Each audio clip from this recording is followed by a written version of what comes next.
and welcome to Send News, a podcast about video game news. I am today your host because Brian is out on vacation, and they gave me this show to host, and it was a big mistake. Power. Yeah. I regret it already. Usurping Mr. Gar, how dare you? The voices you are hearing are that of Patrick Brown. What's up, Patrick? Hey. And we've got Kdin. Heyo. And Alanah Pierce. Hey. I like that everybody else got a last name, and I didn't get one. Yeah. I was trying to rush through it. He doesn't know your last name. I mean, the lovely right Kdin Jensen, if you will. Well, we could just jump right into it, I guess. There is a news topic that we have been somehow evading on all of the dailies this week. It's probably the biggest story, I think, that's been in conversation. That is, of course, Spider-Man will be a Sony exclusive character for Marvel's Avengers. Hey. Yep. Yeah, I think the news dropped at like a 1 p.m. on Monday, maybe, so it just didn't work out for the dailies this week. But yeah. We do have a feature coming out this weekend that is going to be talking exclusively about this whole nonsense. And boy, is it a topic. I hate it. I hate this nonsense. I think it's ridiculous. It's old-fashioned concept to, prioritize one console over another. It's just going to destroy everything it's going to hurt sales overall because people are going to play it on one console, not play it on the others. But this is, going to be like Anthem, and then everybody's going to leave, and then it's going to be over. that's a spicy take. I don't know about all of that. Yeah, I don't think that's going to happen. Really? You don't be waiting for it.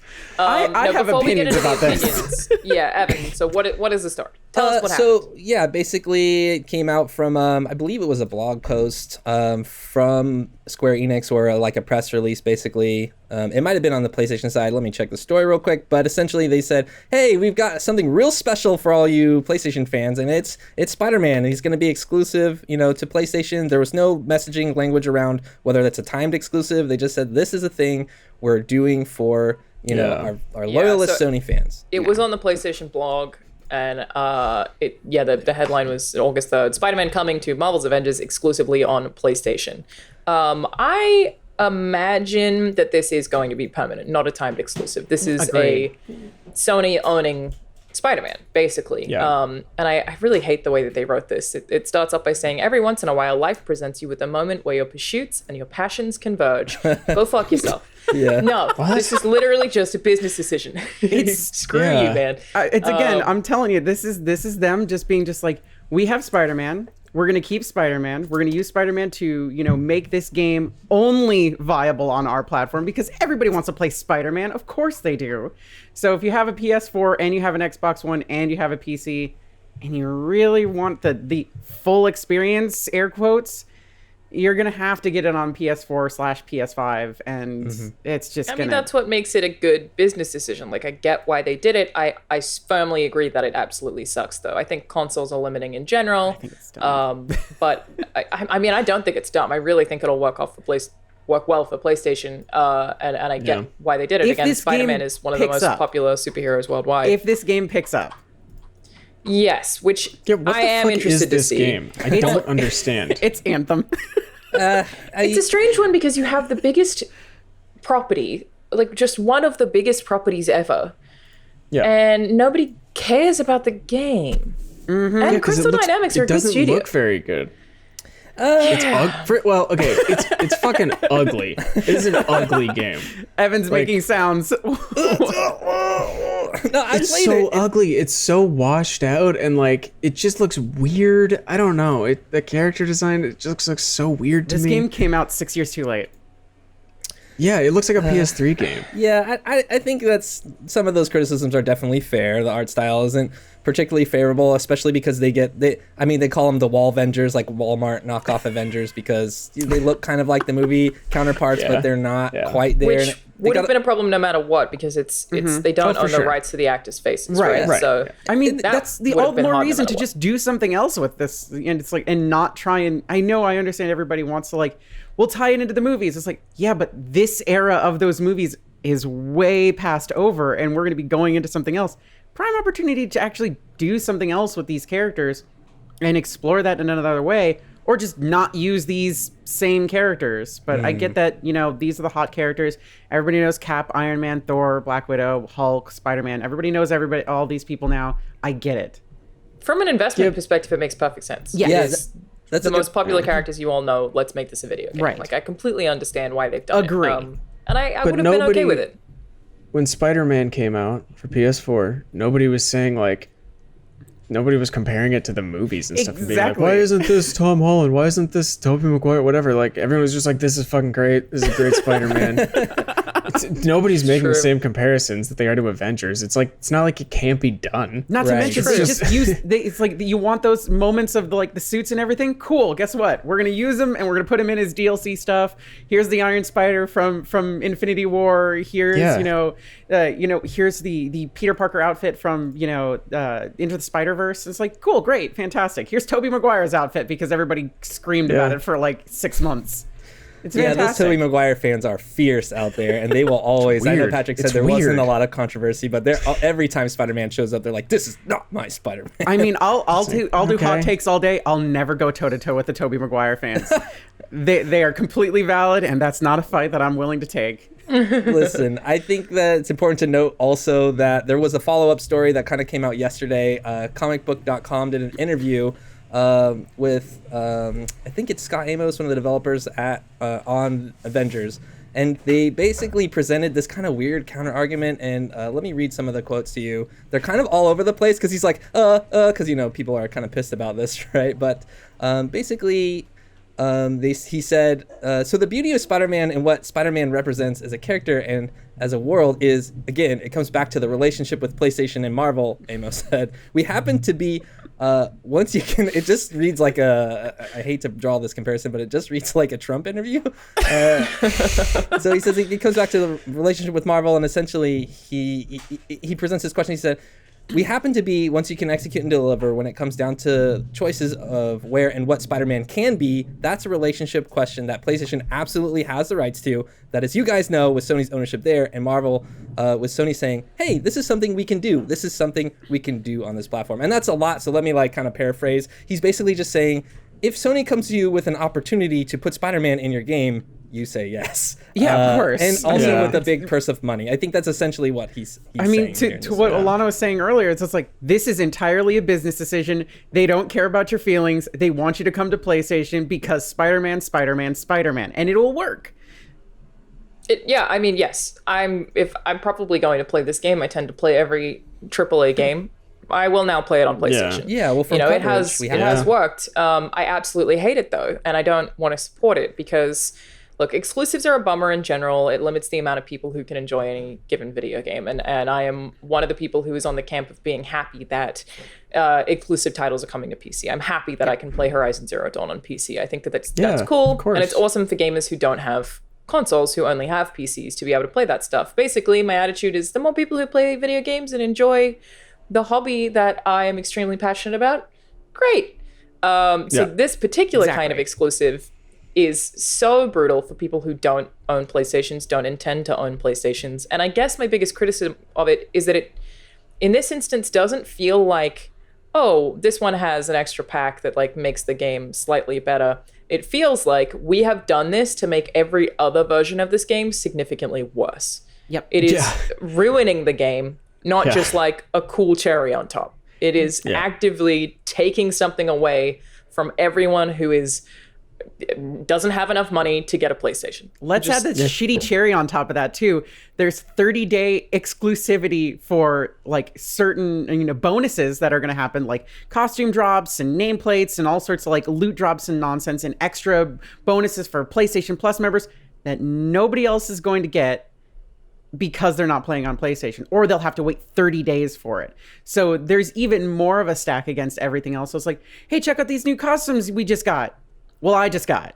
You don't have it yet because you're playing on Xbox or PC, but I have it. Isn't it neat? And by the time, it's it comes out for you, oh, hey, guess what? I have another new thing, and you have the old new thing, and nobody cares. Because it's not crossplay, that one is sort of interesting in that potentially the different communities for the games on the different platforms would maybe just not care. I don't like it no matter what. I'm not a fan. But that, like, while you're right, it is an extra cherry on top that sucks. It could potentially not really matter because it's not crossplay. If it were crossplay, I feel like it would be a bit more obnoxious. That just means, and again, that just like, and there's into, I don't like this though, because there's like, No, this could have been you're crossplay. right to not like it. It could have been crossplay. It could have had a healthy ecosystem, but they're splitting the player base and they're gonna like pit. You know, it's the console wars nonsense. It's like PlayStation people are gonna be just like, well, we have Spider-Man, and then everybody's gonna start infighting, and then everything's gonna be terrible. And if the game sucks, then everybody's like, well, see, now you have the shitty version of Spider-Man on your shitty game, and then it'll just go away.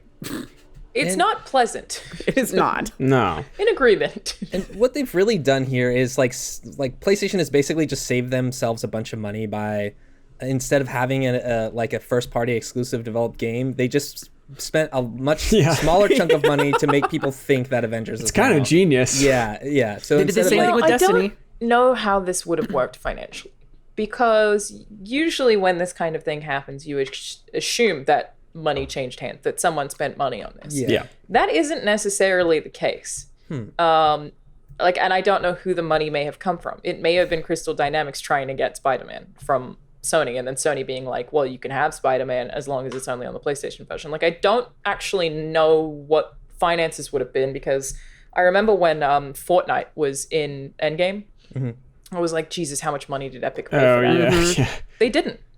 I reached out to Epic. I was like, how much did you pay for this? That's insane. They didn't. It was, both of them just did that cross-pollination thing with Thanos being in Fortnite, and they were just like, cool, we both like each other's shit. Let's just be in each other's shit. And I was like, that, it's just great advertising for both scary. properties. So, I mean, why not? This, I don't know about this, though. This feels like we're ramping up for, it's just like, I mean, they knew that they were coming out. They knew they were coming out with Miles Morales. This is just a nice way to just be like, hey, we're going to have a Spider-Man game later this year. Here's a little bit of Spider-Man before you get more Spider-Man. If you want more Spider-Man, PlayStation. That's it. I can't believe this game is coming out in a month. Yeah, that too. it is? Or like not even. Isn't it? Isn't it Are like? you serious? Yes. I thought this was like 6 months away. No, Hang on, I'm looking it up. I'm looking it up. Yeah. September 4th. Yeah. Oh my god. Yeah. Yeah. I had no idea. I don't know. I know we're gonna. I know we're gonna This get is coming out really soon. You just destroyed my whole world. I'm like, no. Yeah. What? I'm gonna. I honestly, I would have guessed that this game was coming out like summer next year. Yeah, right? Like maybe early next year. Like I was like, there's no way this is coming It's out coming right out now. in a month. I'm gonna tell you, like, I know this is like diverting the topic a bit, but if you take a look at the first-hand impressions, it's just like, it's like Destiny, but not fun. And then I think about all the headlines. No one likes it.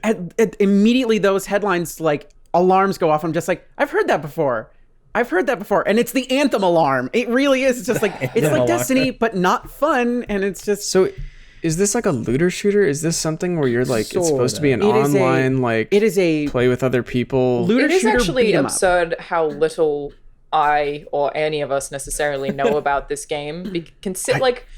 Look, you can't cover every game when you work in this industry. You can't know everything about every game, right? But usually, if something has fucking Marvel's Avengers tied to it, I should at least have just even organically learned a bunch about this game. But I mean, this is like, you get equipment, you equip the equipment, they give you a power level, and the power levels determine your strength, and you stack all those bonuses up, and as you play more, you get drops of green and blue and yellow and purple items, and they level you up more, and some characters are more brawler heavy, some characters are more shooter heavy, and there is some story content, but it's mostly an online multiplayer game.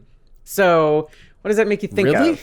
It's divided And up again, in Crystal the way... Dynamics is making that. That's what it is. Yes, and it's Crystal Dynamics. fucking weird. The Tomb Raider team guys. Right? So weird. Who, like, I really like Shadow of the Tomb Raider. Like, I think that The Tomb Raider, the reboot Tomb Raider stuff is fantastic. they turned that stuff around super well. Yeah, it describes itself as an upcoming action-adventure video game. If it's just an action-adventure... The framing... Again, I'm so sorry to anyone who's listening to this. No, the who is framing like, for it why is- don't these fucking idiots know anything about this game because we're researching it in real time? But again, it's a Square Enix problem. The fact that we don't know anything about this is in line with the same thing of like people not understanding how Final Fantasy was going to be episodic until they'd finished it. You know, like I think Square can just be really bad at communicating the games they publish sometimes to the extent that I'm like, I don't know what this is. I saw the first trailer for this and was just like, Yeah, I know there was I'm not really a stream that interested went up anymore. last week that people seem to really enjoy, but generally, which I've not watched yet, and I do intend to because that's the first time I've seen people react to it positively. But I agree, the first time I saw it, I just basically was already not interested in it. I also have such Marvel fatigue. I don't want anything Marvel ever I'm the again complete at this opposite. point. Like I'm I was done. I was looking I'm at it, I'm just fucking like, over it. this is very early footage. It's probably not going to come out for a while. I can see the merit of this. I really like Marvel. I can't wait to see their take on everything. And then as we've gotten closer to release, I'm just like, this isn't a new take. This isn't a new type of anything. They're not trying anything different. They're trying to sell you on cosmetics. They're trying to sell you on season passes. This is Counterpoint, main villain is apparently MODOK. Yes, it is. But the thing is like I could definitely see I fucking love MODOK. I can definitely see, the next phases of Marvel doing stuff with MODOK anyway. Like, especially with the way they're going more cosmic with everything anyway. So it's like MODOK kind of fits into a lot of their, mythos that they're going for. But none of this is new. I would not be. It's like, I know this is kind of, again, this is Crystal Dynamics. This is Square Enix. They're really big, but do you think that this might go free to play based off of like reception of how things? Because I don't see this being like really pulling in any numbers as a $60 game after like a couple weeks of. I really do think that this is going to be very Destiny 1, where the game comes out and everybody's just like, and I'm done after an afternoon. I am going to take the total opposite stance in that I think that and I try to remind myself this all the time, we are not interested in this game as people who play video games. I was. I'm so interested. I don't know. You guys are. Okay, I'm going to play it no matter what. Yeah. I've already established that. Not even knowing what it is, but I probably will too. Same. We are more negative on it as people who, again, play video games, who know what Destiny is, who know what Anthem is, who know how Anthem failed.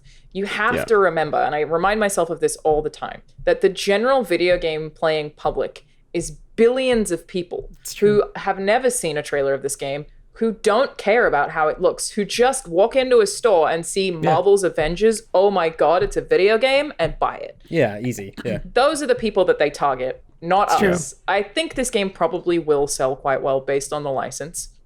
It does also say that it's fully playable single player, but I suppose Anthem is too, and I don't know how enjoyable Anthem is that definitely experience fully is. playable single player. For the record, like, technically, I've so had fun is with Destiny. Anthem while also and Fallout 76 while acknowledging that they're broken. So like, I always want to say that too. Like, I found Anthem fun. It's broken and it needs a lot of work, same as Fallout 76. But I enjoyed playing both of them with my friends. Doesn't mean it's not fun. Doesn't mean it's not fun to play. Because Anthem can be is bad and fun. Right, it can be bad and fun. Yeah, I mean, Alanah, you and I, very Deadly Premonition fans. Game favorite not game. great, but I love it so much. pretty bad. Yeah. So, I mean, Anthem's pretty. I like the idea of it, but, this feels like Anthem with a Marvel coating.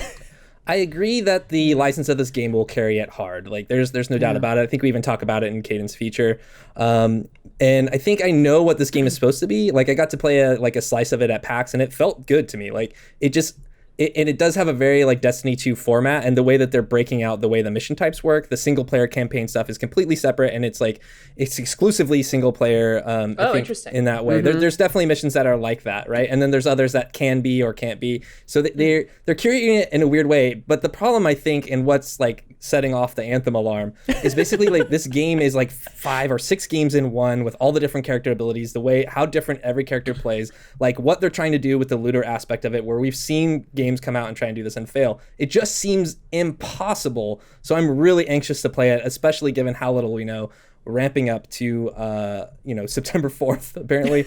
But I think that's gonna probably do it for this topic. If anyone else has anything they want to say real quick. I feel like we could talk about it for ages. Yeah, we really could. That's That's why the feature's coming out. We talked about it. We could do length. the rest of the show. Is this about just Square getting this license and then wanting to monetize it as much as possible because it costs them a lot to get the license? I would they love put to a see lot I would love into to see the the game, numbers for so. that. I would love to see just how much money they fronted to get this, and I don't know how if much we'll they ever know that. Yeah, the thing is like it would be so interesting to just be like, here's how much they paid, here's how much they stand to lose if this fails.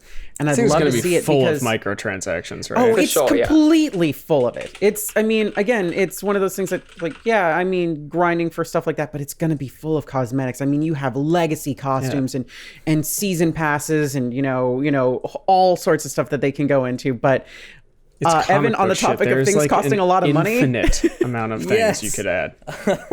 Yeah, so be on the lookout for it. Marvel's Avengers, September 4th. And on the topic, of course, Kdin, of games costing a lot of money, or costing you specifically a lot of money, $70 games are surely upon us now, I feel like is more evident than ever. Of course, earlier this year, we had a story like an announcement from 2K that said, hey, NBA 2K21 is going to be $70 because we feel that it's has so much extra value that it is worth it to add $10 to this next gen title. At least it will be on PS5 and Xbox Series X. And since, 2K has been out there kind of talking about it a little more, but the thing that really kind of cements this is now once there's like a little crack in the money dam, all the other publishers are starting to kind of swirl around. There was an earnings call with Activision where the Activision's president was asked about prices for next gen games, and he said, we're going to talk about that later. And that usually means, oh crap, that's probably a thing that's going to happen. Activision is now likely going to start charging you $70 for at least next gen titles.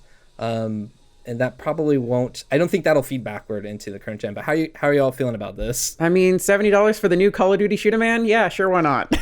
That's gonna happen. We were expecting this for the last 5 years? We were almost expecting it for this current generation, and it just didn't happen. No matter what. But it's an inevitability. I mean, games used to be like, I mean, I paid $80 for Earthbound when it was new. So that's like, like that's SNES era. And Nintendo, those were like way more expensive. It went down and then it slowly crept back up because like Xbox PS2 is $50.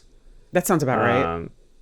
And then I don't remember what was PS1. I can't comment on this at all because all of mine are in Australian prices. So well, actually, so they're all like $2,000. Alanah, can you convert on the fly? How much would that be in Australian dollars? They're not like back in time as well. I'm like, oh goddamn. It's about 70 cents to $1. See, that's the totally like that's like skews these numbers so much, and it breaks this apart a little bit. That's $70 US.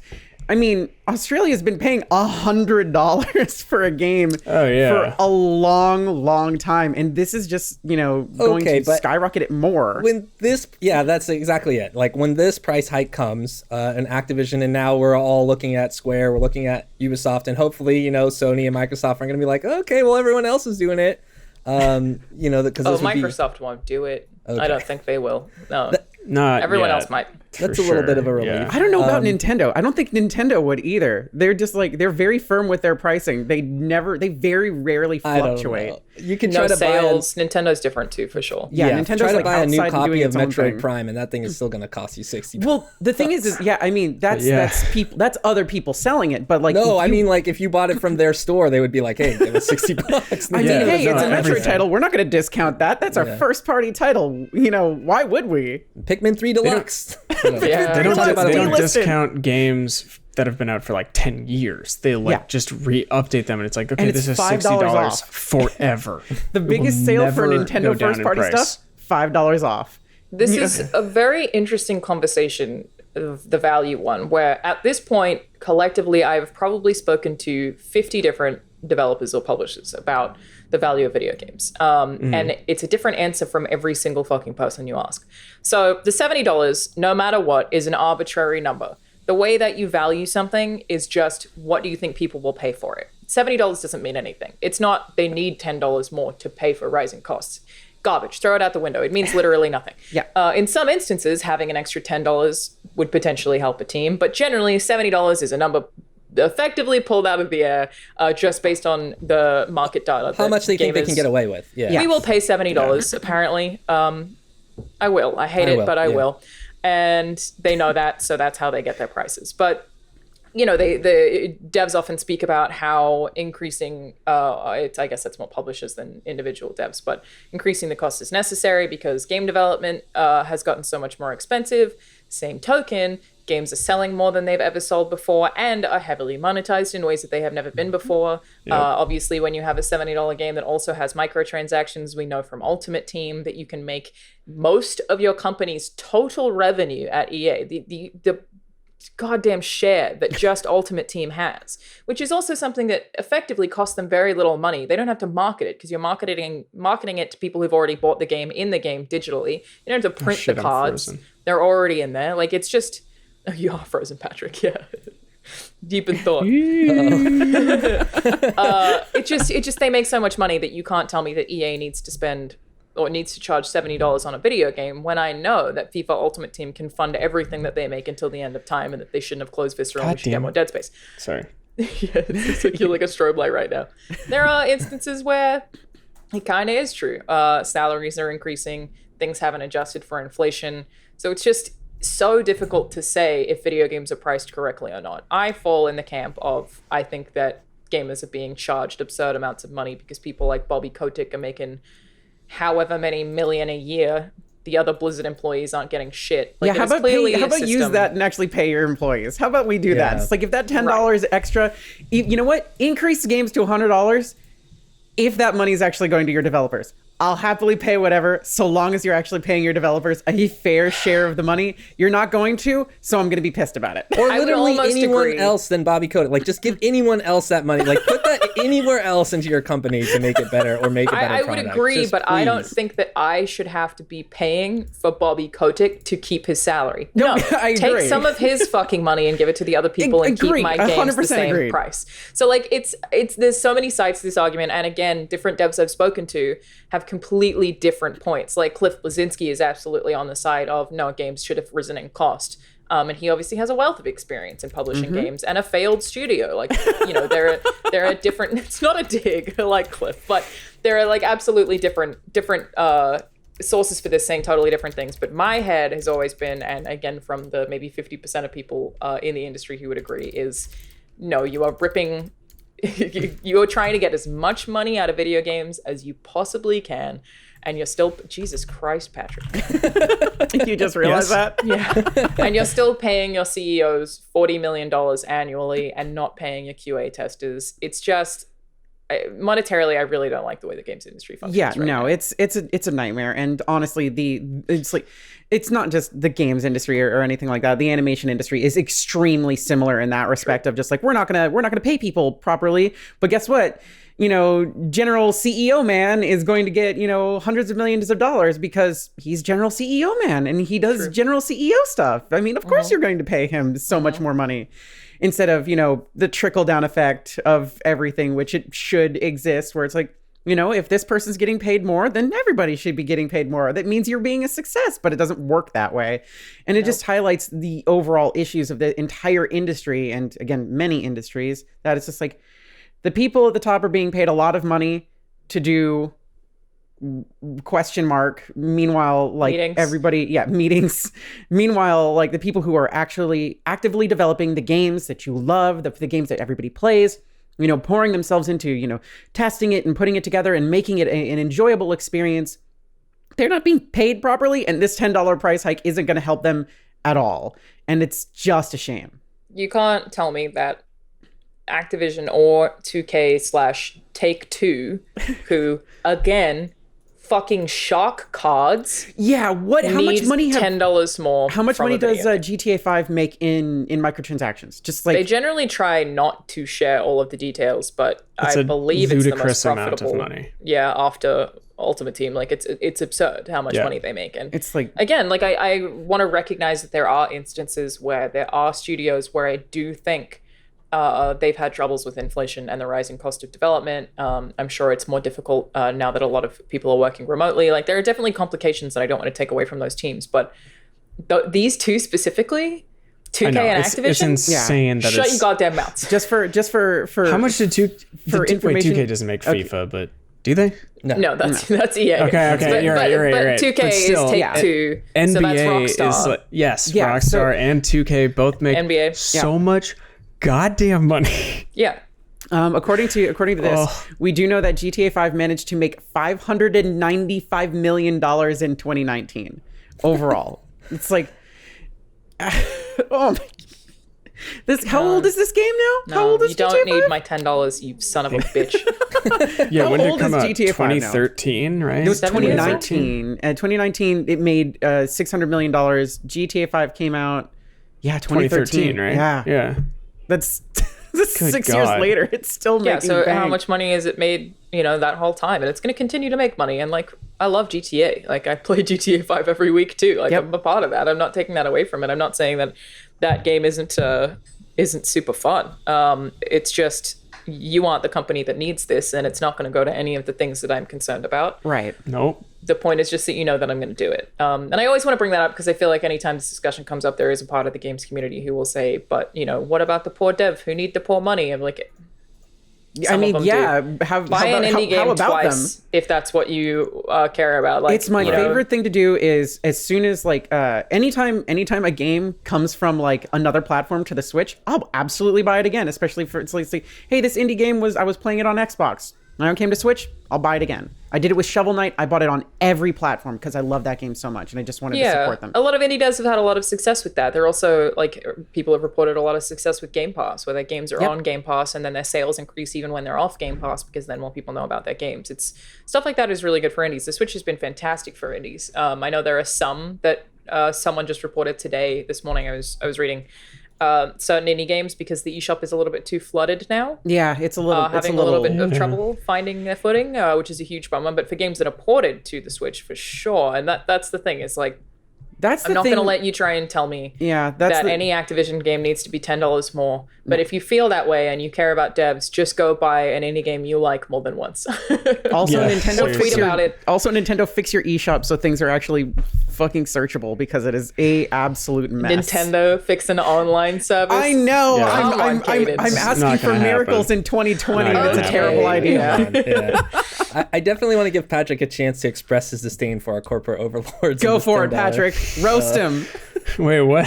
I just want to hear your take. You had a little bit of a technical difficulty, and I just want to see how you're feeling all around. And I think it's great. I think it's great. Wisdom. I hope they're able to buy that yacht. I hope they're able to buy those jet skis. I don't know if anyone here's ever ridden a jet ski, but it's really, really fun. And I just really hope that all those CEOs get to have that same experience, the freedom of riding on a jet ski. Of course. So I'm all for it. I think even higher if that's what it takes to honestly add an indoor pool for the winter seasons. Large enough to jet ski on. Yeah, you know what? Exactly. Go from that 60-foot yacht to a 70-foot yacht. That's where that $10 comes in. Exactly. So yeah, I'm all for it. I think games need to be more expensive.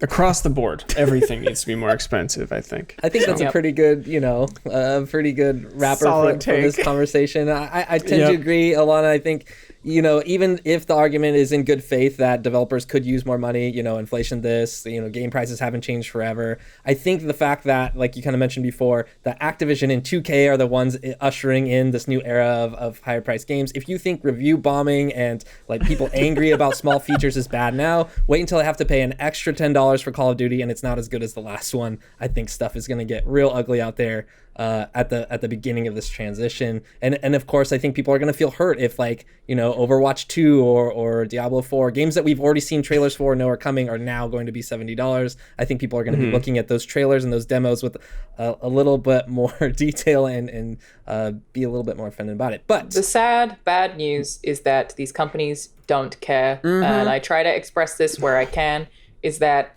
for any publicly traded company, you are not the market. Gamers are not the ones that they're selling things to. It is the stock market and the shareholders. They actually don't care what you as a person who plays video games think. They care about what the stock market thinks. What? You're telling me that Activision doesn't actively care about us? I mean, we knew that for a long time. The only thing that changes my mind is that EA is actually making Skate. I'm like, wait a minute, what? I know. What about the stock market? No, see, that's not them caring. That's just you get one every couple of years. This is your one. We'll see you in 2030. I think that was mobile game microtransactions out the arse. That was cooked up in a PR lab. They were like, we gotta every once in a while, we gotta do something to. We can EA afford doesn't to even care waste about this PR money. though, right? No, they don't. No, they EA do not. Originals is such a good program. that I always try and talk about again is like a thing that if the company is doing bad stuff, I want to talk about the good stuff. EA Originals, every game that EA publishes that is in their EA Originals program, I think the most recent is Rocket Arena. The independent studio owns the IP and makes all of the profit. Hell yeah. Most people don't know that because EA just doesn't talk about it, which is so weird because it is literally the best deal for indies. In that any indie studio, like Faya, for example, is a game made by Zoink, who basically, they make that game. Everyone knows what it is. They continue making more games with this brand new audience. They 100% profit. EA just takes their marketing costs back. It's like having the biggest publisher in the world pay for all of your marketing and not take any money. It's fantastic. But they don't tell people because they don't give a fuck what we think about them. They only care about the stock market. Go the hell off, Alanah. Let's go. I know. You'd think they would talk about it after being like the top running company for winning that world's worst company. Yeah. I mean, they're twirling their evil mustache, but also like, But still, here's some Insurance some companies shekels are for you. worse. Come on. of course, or oil. Yeah, sure. There are definitely Cable worse companies. internet service providers. As much as I No, love ISPs are fantastic, Patrick. What are you talking about? I didn't have internet problems all morning. Those were all like on the top of that list, I think, before the gamers found the list. True. Sorry, Evan, gamers you've been got trying to get us out of here. Yes, as much as I love dunking on rich people, we do need to move on. Fall Guys is a new game that came out this week. It's a battle royale, more or less. It reminds me. Yeah. It's Mario Party Battle Royale. Yeah. But it has just such a nicer kind of package, I guess. It's like it fits into that wholesome games category to an extent. There's a lot of bright colors. Yeah. Your characters aren't machine gun wielding Rambos. They are like cute shapes, basically, with the super cute faces. And it was a success at first. I think the narrative on this is just such a roller coaster to follow, and mostly you can just scroll back down to the Fall Guys official Twitter and read these tweets as they're coming. But it kind of started as this one tweet from the Fall Guys account where they said, when we say Fall Guys has experienced a lot of traffic, we had over 1.5 million new players in the first 24 Holy hours. Shit. So just really successful, but then things took a turn. The servers got overloaded. So, oh no. But then, oh no, people are starting to review bomb us because the servers are not working very well. And it just kind of took off from there. This is a story that probably would have never made it onto the daily, so I wanted to talk about it here because review bombing sucks just in general. And I think we should point it out and say, don't do that. But also, it's fun to see like an indie come out and be like, hey, we've got a battle arena, and it's pretty good. I think this game's fantastic. It is published by Devolver, so technically it in itself is not an indie game, but an indie studio for sure. Yes. I think I love it. I think it's super fun. I'm going to convince my sister to get it on PlayStation and play it with her this weekend. We haven't played games together since I've lived in the US, and I'm like very excited about this game particularly. And it's such a shame to see it review bombed, as the reason people are review bombing it is because it is such a good game to an extent that the indie studio didn't expect that so many people want to play it. You're basically review bombing it because it's too good and they couldn't handle how good it is. If I could turn my face into an upside down happy face emoji, I think that's the expression for this one. Like, They literally you like this game so much that you're going to cause harm to the people who made it by, hurting their chances to sell more copies, by trying to make people think that it's a bad game when in fact they're really just kind of experiencing technical difficulties. And sometimes companies deserve the benefit of the doubt. I mean, I'm not going to sit here and say like EA or Activision or, it gets weird, but Battlefield 4, dude. That game launched with a shit ton of problems and it didn't get review bombed. SimCity as well. Like, if EA has those problems, to shit on the EA again. If EA has those issues, little baby Devolver game is allowed to have those issues. And I think people... 1.5 million players in 24 hours. You are frozen again, Patrick. No. I think people should be allowed to air criticisms. I'm not going to say that you can't complain about servers being out for a game you bought. Like, I think that's totally fair. You're allowed to, complain that something you purchased is not functional. It is really just that in this instance specifically, they're jumping on it so quickly when we give so much more lenience to much bigger companies that it's a huge bummer to see. But also, I think the game has taken off so well that hopefully the review bombs won't actually matter. Yeah, well, actually, they turned around like later that day. Yes. Like it changed immediately. But it's like 1.5 million players, first 24 hours. This is a small studio. They were probably expecting maybe, 1/100th of that. Yeah. I actually don't think the studio is that small either. I think I'll Google this to check, but I think if I read correctly, it is over 100 people. So they're not Really tiny, but it's still an indie. It's just a successful indie. I didn't know basically. that. I just I think assumed- so, but I need to double check. They I did just they did right. Gears Pop too. Oh, Yeah, They also did Mediatonic. they also did a really fun game, Murder by Numbers, which I really enjoyed. They have a staff of 230, so Okay, not a so small studio, not a tiny baby indie. Right, but Yeah, I thought it it's was also much like smaller. you break that up. It's like we don't know what those break down into team size. It's like this could have been a small team while another team's working on another game. It's like they with a studio that size and they're indie, they could be working on a bunch of a lot of small projects all at once. And Hold this up, could is have this the studio that made Hatoful Boyfriend? No. Yeah, that would make a lot They of did sense. the remake. To what Kdin is saying. Yeah, so it's independent in the sense that, and like you pointed out, Alanah, Devolver is now a pretty successful publisher. I feel like there was a time when Devolver publishing games didn't like take games out of that indie classification. It's weird. We could do a whole podcast They're fucking about. killing it. Yeah, I mean, Devolver is also, what there. does indie even mean anymore? Like, Yeah. is Journey an indie game? It was published by PlayStation. Is Right. it indie? And it was No. like, yeah. But it's still a little really. indie game. Like, it's super, Yeah. it is really complicated. And looking at this studio's list of games that they've made, Mediatonic specifically, they seem to be one of those studios who, just similar to how Rocket League started out, I believe, they make a bunch of licensed games for other people. I think even Platinum has done this a bunch. Platinum did Transformers. Platinum did Legend of Korra. They did Platinum Korra. did. They worked with Square Enix on Nier Automata, and so they've done a lot of like we're Wait, working didn't with. Platinum 100% make Nier Automata? Well, the thing is it was through Square Enix that they published it.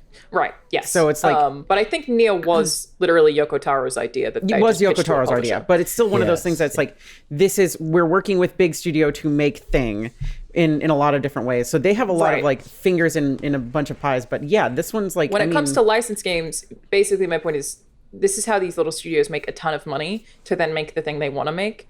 So that's what happened with Psyonix and Rocket League. Is they made a bunch of licensed games and then they make that big game. Fall Guys could, in theory, be that game for Mediatonic, although it seems like they've made a bunch of stuff and are probably doing just fine. So not that little is worth noting. I did want to point that out. Is published by Devolver, but it's still an indie studio.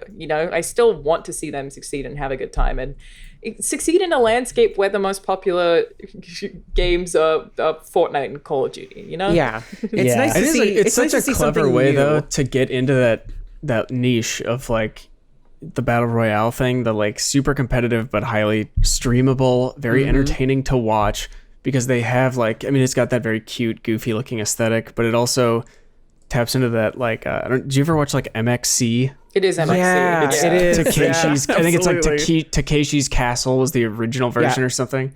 And I mean, they're literally pulled from that. There are challenges in that game that are just MXC. I was talking about this last night. The other thing with this game that is driving me insane, I think I won't play it again probably because of this. Not because it's a bad game. It's an incredible game. I haven't had like gamer rage I for can't like imagine. 10 years until playing this game. Is this I your basically like stopped heated playing gamer online. moment? No, not like that. I basically stopped playing any like competitive multiplayer games because I'm just bad at them and I don't want to put in the time to get good at it. I just prefer RPGs and that kind of a thing. That's my type of game, I guess. But this got me like angry. It is Very upset. And frustrating.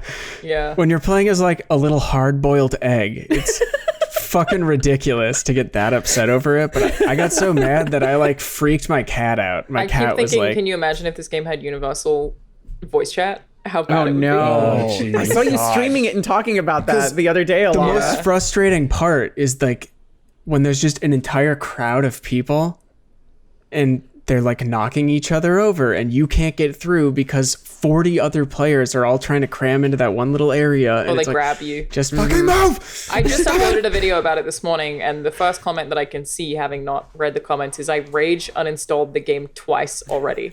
Yeah, but you get to sign wear a me up. French fry I'm ready. costume, so it's That awesome. sounds great. Yeah, I think it's super fun, and It is. It's a great game. It really is. interesting thing about battle royales from a development perspective is they are in theory, kind of easy to make because the content is not actually the game itself or the addition of making content for the game. They don't have that many rounds. The content is what other players do. So you get your enjoyment from other people rather than just from what the game has to do, which makes it a viable game to continue updating and supporting because they don't have to do it constantly. You don't constantly need new maps because the fun is other people. I feel like this game will be supported and be popular for quite some time. And I hope so, because I'm really enjoying it. That's well said. I think to bookend this topic, the tweet 2 days ago, I think, from Fall Guys after all of the drama, they said, wow, you all are seriously the best. You've positive bombed our review score back to mostly positive. I didn't know that was a thing. Thank you so much for your belief in what we're building here. Hopefully server issues will continue to improve. Community of the Year 2020. Thank you from Fall Guys. So a story with a lot of ups and downs and ultimately, hopefully, a happy ending. But our next story that we're going to talk about, we actually covered on the daily, the day that we're recording this, which is the new numbers reports that are coming in from Nintendo, actually. So sales reports are in, a lot of statistics and stuff, as we saw with the earnings call from Activision. Obviously, all the Q2 stuff is coming in, all the kind of speculation about what the year is going to look like, so we're halfway through it, is all coming in, and these numbers are absolutely bonkers. Alanah, you actually wrote this story, so I want to let you take it from here. Well, I'd have to bring the story up because I can't remember the numbers. Yeah, basically the Nintendo Switch is selling tremendously well, and year over year for Q1 they were up over 400% profit, which is absolutely nuts because Q1 is traditionally not a very good quarter for anyone, but especially not for Nintendo, who don't bring out a lot of good games. The reason for that is largely Animal Crossing, and the pandemic has significantly helped Nintendo. Animal Crossing is probably very quickly going to be the highest selling game on the Switch. It's currently Mario Kart, but that came out 3 years ago. And Animal Crossing is really not far behind. These numbers are just like, they're beating Xbox and PlayStation both right now. Which, when everyone's talking about console wars so obsessively right now, I didn't expect. But okay, I have the doc up. It is 61.44 million units sold. Just about to overtake the NES. They are 470,000 behind. And then when it comes to, Animal Crossing was 22.4 million copies of Animal Crossing sold. That's 1/3. It's absolutely insane. Their total profits are up by 541%. Holy shit. Yeah, it's nuts. It's unprecedented. I mean, I know that maybe the rising tide for game sales in general because of COVID related stuff is climbing, right? We're seeing that with the Activision earnings report we talked about earlier. Yeah. We're seeing that with 2K had an earnings report as well, where they said, like, yeah, we're doing great. I saw a story from PlayStation saying, like, hey, our digital sales are through the roof. In-game purchases are through the roof. We're making tons of money over here too.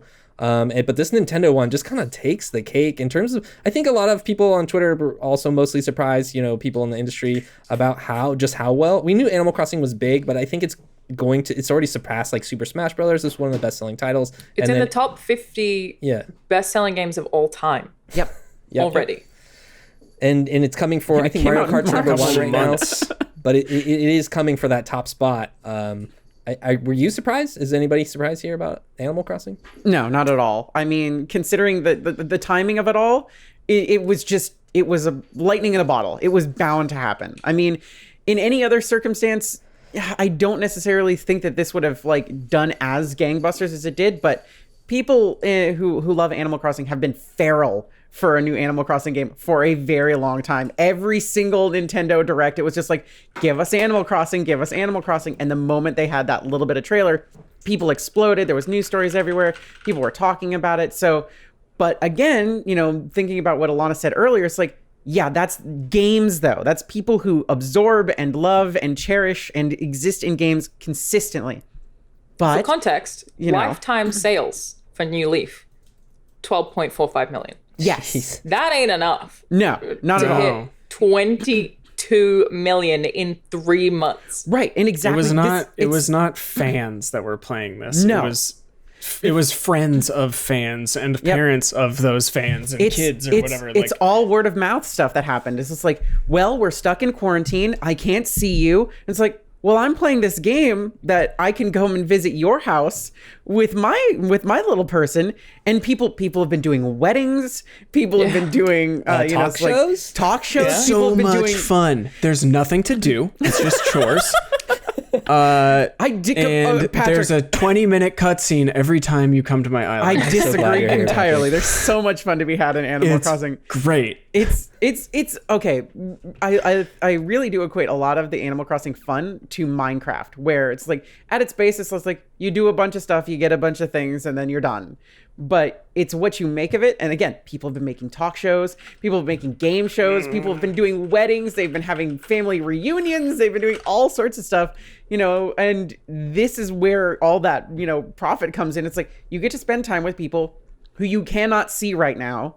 And it's in this concept of, well, we can't really do anything else. I'm bored of everything that's on TV. Nobody reads anymore. And my Spotify playlist is completely ruined because I listened to one Ariana Grande song one time and it ruins everything.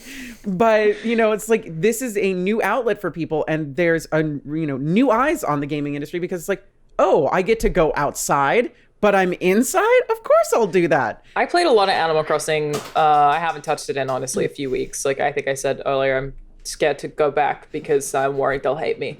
But part of it for me was definitely being locked in an apartment and looking at an environment that's... I know how silly it sounds, but like it's sunny and outdoors and grassy. It's just like something about that felt like it was mentally beneficial for me. I feel like it was... I don't know, just really pleasant. And yeah, I spent Easter in Animal Crossing with my friends on Bunny Day. We made sure we completed the tasks. And I'm like, you know what? That could have been a really sad day where I miss my family and I don't know when I'm going to see them again. And, we're always together on holidays like that. But then I found a different kind of experience through Animal Crossing that I really, really enjoyed. And so it gives you something to do instead of just being on a Zoom call with people. Yeah. It's like there's a task, I guess. In this case, chores. I mean, even just having little video games. Yeah. Look, it's a game and it has fishing. That's all any game really needs. This is like give us Fishing fishing. mini-games. Fishing minigame. Put 'em in everything. Gimme. Yep, loving the bits. Shout out to Final Fantasy 15. Hell yeah. Oh my god, that minigame was so good. So good. It's really good. I do want to get into listener questions, but I think the other thing that we kind of briefly touched on here is hardware sales in terms of Switch compared to Wii, compared to Wii U. And of course, the sleeper that nobody really talks about for some reason, I guess because it's a handheld, is that the DS and the 3DS actually did sell pretty gangbusters. But Switch is kind of on track to kind of destroy some of these numbers, which is... It looks like it'll overtake the 2DS and 3DS. I don't think it'll ever overtake the Wii because the Wii, your mom owned a Wii. That's what I wrote in the script. Your mom owned a Wii. Your mom owned a Wii. M-U-M. Yeah, I did write mom. I'm not localizing. Don't make me assimilate. But I don't think it'll get that big, but it probably will overtake the 2DS and 3DS. Maybe not the original Nintendo DS. We need a Wii Fit, basically something to bundle in, and then it might overtake the Wii. But I have been meaning to get Ring Fit Adventure, but it's Wii sold Sports. out. Ring Fit's amazing. It was Wii Sports that sold it. It was the fucking Wii Sports They need bundle something that like just that. came with Fit everything. work the same way for the Switch, then it might be okay. But they've also had stock issues and stuff. So yeah, I mean, it took me 7 months to be able to get a copy of Ring Fit. Yeah, I still haven't managed that one. It's now finally coming back in stock. Well, now. That was the best thing about Wii Sports is it didn't require a single peripheral. You just had the controller. I mean, you could buy all the dumb attachments and stuff, but they didn't do anything. So if they just made Switch Sports and bundled the damn thing in there, boom. Yep. The Wii is destroyed. I don't know that it would have. Who knows now? what goes, what think goes about it in, now. what factors into a console being a huge seller like the Wii was. But it does feel like, just having that game that you buy it's out of the box, you can use it. It was also the novelty of motion controls, I think. True. That helped Definitely at the time, but... Also worth noting, Nintendo are really the only ones who consistently make profit off of hardware. Yep. The other two don't. They will make virtually none. Nintendo does consistently profit off of hardware. They almost had a misstep there with 3DS, and because of the ambassador program, it wasn't doing so hot for them at first, and then also Wii U, I think, was another ambassador program. I love the Wii U. It's so funny. I'm a fucking Wii U apologist for life. It's so funny how they're just love my let's. Wii U. I love it, and it's great, and it's fantastic, and Brilliant. Backwards compatible, bro. You got the whole Wii library. it's fantastic. Good shit. Yeah. I love how Nintendo is just like, yeah, so we're everyone else is doing like 4K, 60, whatever. Why don't we make a PS2? Also, here's some cardboard. But it's handheld, and we have Mario, and it just blows everyone else out of the water. I mean, don't you want to play, Mario on your handheld PS2? I sure as shit do. Yes, I do, and I have, and I do regularly. I need this. Fucking love it. Yeah. Okay, let's get into it. Let's move on to listener questions. Of course, I'm hosting today, so I feel like I need to pay my blood tax to number one, the no fan Dylan at Scott German, who asked, "What's your favorite Donkey video?" I love watching his best games of 2016 video. Are you Donkey fans? Anybody in here? We'll answer some of these kind of quick because I want to get to as many as we can. I don't think I've ever watched the Donkey video. There's my big confession for the podcast. I like Donkey. I don't know if I could tell you a favorite. Okay. I think I saw one of his Breath of the Wild videos and found that to be quite funny. That's the one for me. Yeah. He also made an IGN video while I worked at IGN that people share all the time as though it's super credible. And I remember watching it and being like, this person has a dramatic misunderstanding of how this works. Was for the review criticism was probably the one. There's something for everyone. I just remember watching it with people because I think I was still working there and being like, I understand where you're getting these points from, but you're so off base as someone who actually works here. I think I may have seen one of his Skyrim videos way back when, and that's about it. I do enjoy the Breath of the Wild one. The Tony Hawk's Pro Skater bit is pretty good. And I think honestly, the first time I got introduced to them, and this is the same thing with bands. It's when I listened to them first, they were way better. But when he was just clowning on people in Overwatch, I thought that was pretty fun. Laying down as Widow and just dodging sniper shots and stuff, and just clowning on people. I do respect Donkey though, because every time people are just Donkey, play an RPG, it's I'm not gonna like it, and I'm gonna tell you I hate it, and you're gonna hate me for it. And they're just do it anyway. He does it, and then they hate him for it. It's I told you. So I totally respect that 100%. Cool. Let's move on. Austin Vonde, I'm going to say, at Austin Vonde _Vonde, asks, should backwards compatibility be the standard, or is it unrealistic to make developers rework next-gen consoles to run older games? Is there a limit of how far back backwards compatibility should go, like Xbox One, playing original Xbox games? Does BC justify higher cost backwards compatibility justify higher cost consoles? There's almost no excuse now to be backwards compatible for the last generation because the hardware is so similar. Yeah. When it comes to the original Xbox, it is a lot more complicated. They have a whole dedicated team working on that. That is a lot more difficult. It is not as simple as just running an emulator. There are a lot of tricks at play. But now you have no excuse. Especially with cloud stuff coming. I don't know. Let's see. I think there's probably a good argument here about the retro gaming experience, and I think about analog just the Analog Pocket just had pre-orders open up this week, and that stuff is really, really cool, especially for us who like to capture all sorts of games and old games. It makes our job a lot easier if we can just get an HDMI feed and do that. There's also a video game preservation aspect to it all, which is just there are games that you just can't play anymore, and as time goes on, there's going to be degradation of all those old carts.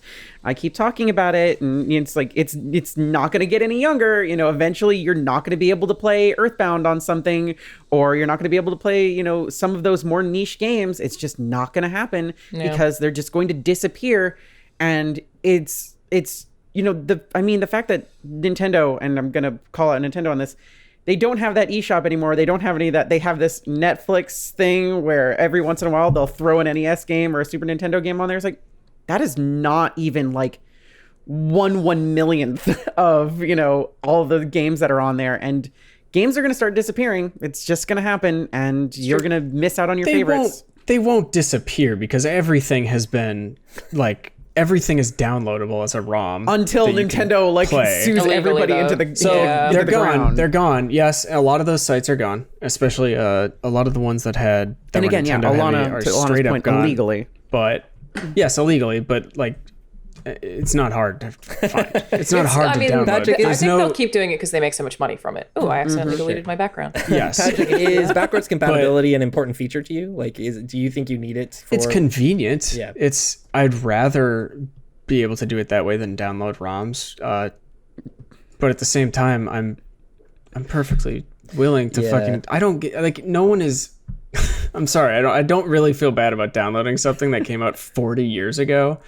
Or no, maybe not 40 years ago. But you're downloading. It's if there isn't, if they have not presented me with a way to legally download something, and play it without having to spend a bunch of money on an old ass console that I also need a CRTV to play or whatever, like I'm going to download it.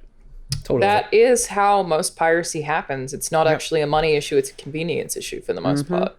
So not even convenience, but like spending so much goddamn money to get like a good N64 is not cheap. Just ask me. I have two. Yeah. No, I have one. Okay, I do there you have go. like old consoles as well, but it's just like Shout out to that community who are very good at refurbishing those. Oh, yeah. Like a solid Yeah. community, keeping the N64 alive. All right, let's move on to the next question by Devout Frenzy. At Devout Frenzy says, or ask, the recent situation with xCloud and the Apple App Store may be the first of many potential conflicts with other big tech firms who are trying to get into gaming. Microsoft is a big company too, but could Google, Amazon, and Apple slow this momentum from xCloud? And yeah, we just saw a story about this, that maybe xCloud doesn't come to Apple devices because of the terms and service of the App Store and in-game purchases. Which I did not expect to happen, but I guess that's a thing.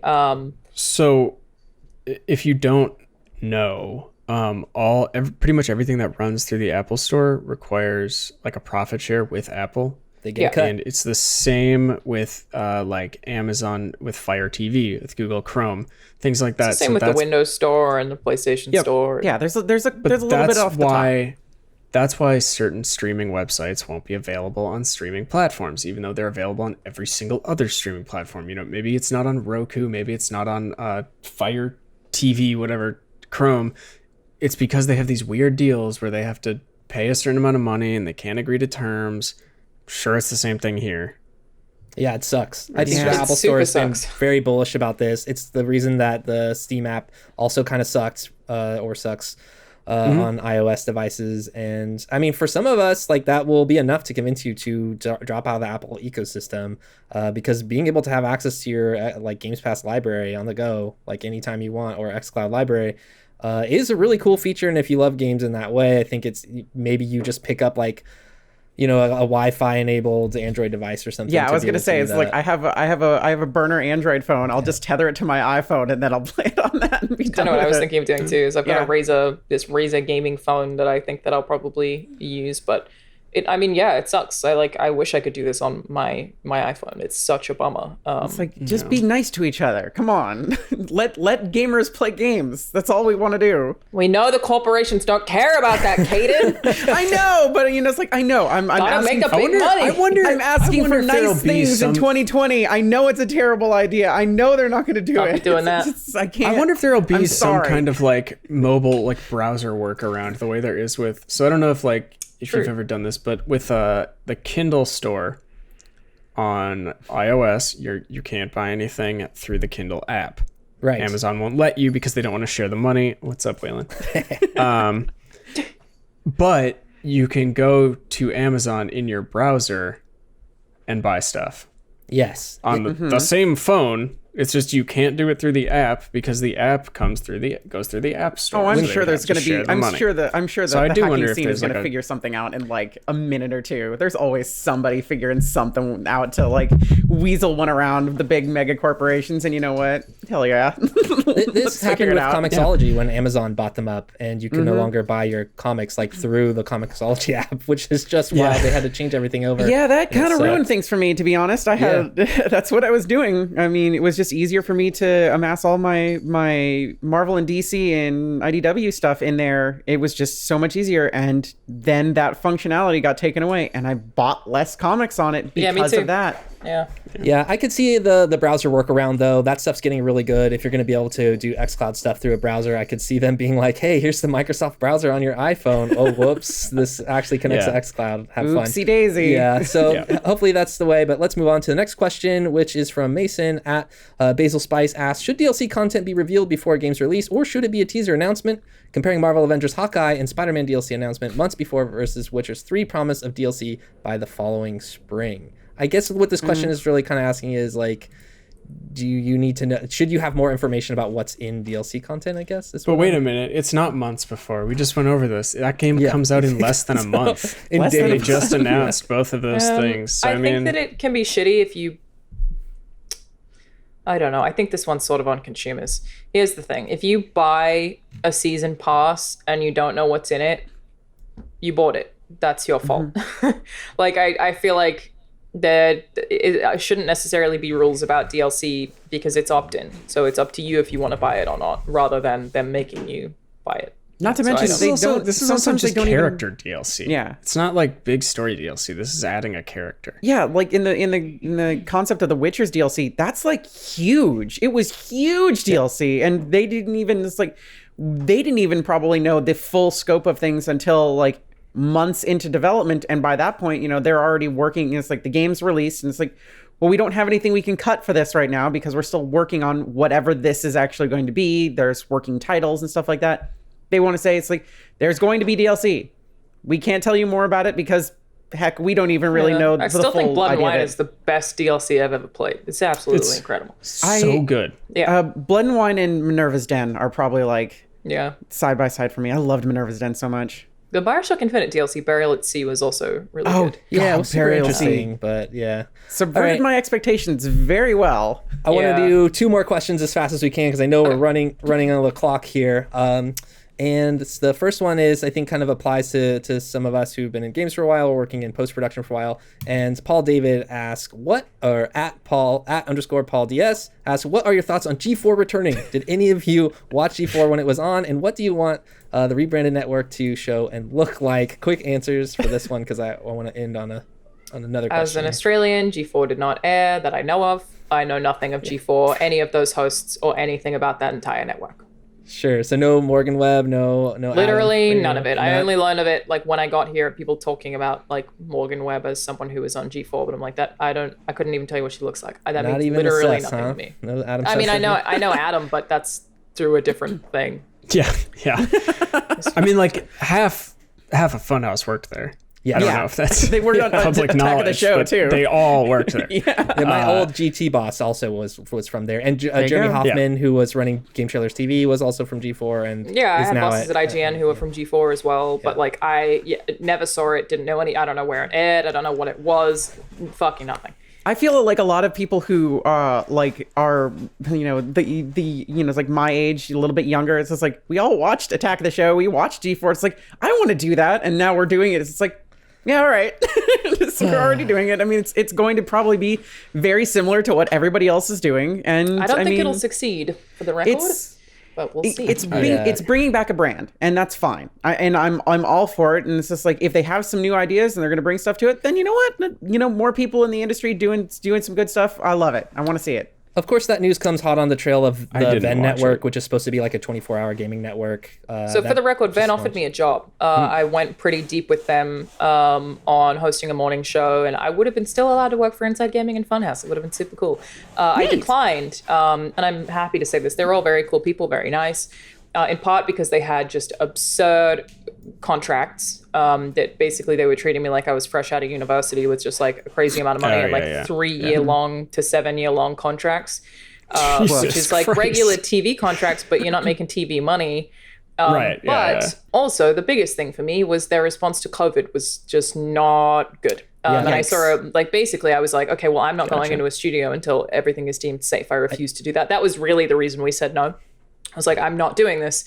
They were like, well, we want you in studio, but it'll be maximum 6 people and everyone will be wearing masks and being distanced. And I saw a video on Twitter yesterday of the people who ended up being on the show that they were trying to get me for.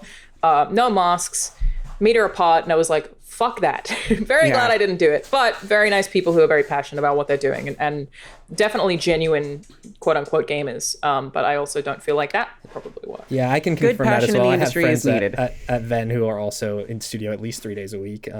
I think it's like short time and they have like COVID managers or whatever, people trying to keep people apart, but it just seems like kind of messy. And I'm glad we don't have to do that in our current situation. A quick one last question because I enjoy this chaos and we can get out of here. Does a Bloody Mary classify as soup? Why or why not? Yeah, dog, you're drinking soup. No, you're not drinking soup. And also, I'm a little disappointed in you, Evan. You didn't bring in my question. It's like, does everybody like peanut butter and pickle sandwiches? Because yes, you should try them. They're good. This is not the platform for your yes, I'm peanut butter and pickle sandwich good. Try it. Discourse. We're not doing that here. Patrick, is a Bloody Mary classified as soup? Yes or no? Sure. I don't think I've ever had one, but I hate this. Yeah, it looks like soup. But tomato juice isn't inherently, it's tomato juice, right? That's not inherently soup. I mean, but No, gazpacho it's is also juice. cold into soup. What's the Yeah, difference? that's true. Because Liquor, I guess, gazpacho right? is Just the gazpacho is liquor. not tomato juice. It's a tomato soup. But that's Tomato juice Yeah, and no, soup but are two it is different still things. the juice I of a genuinely tomato. don't know. I think I need to conduct I guess further it's just research. crushed. There's no like pulp. I hate this. Right? I guess hate that's this the difference. conversation. I hate everything about Don't know. All right. Well, I feel like Yeah. we've done it here. I think it's time to say goodbye. We've got a PlayStation event to stream and Oh, many other fuck. things coming your way this week. Thank you, Kdin. Thank you, Patrick. And thank you, Alanah. We will see you next week. See ya. Bye.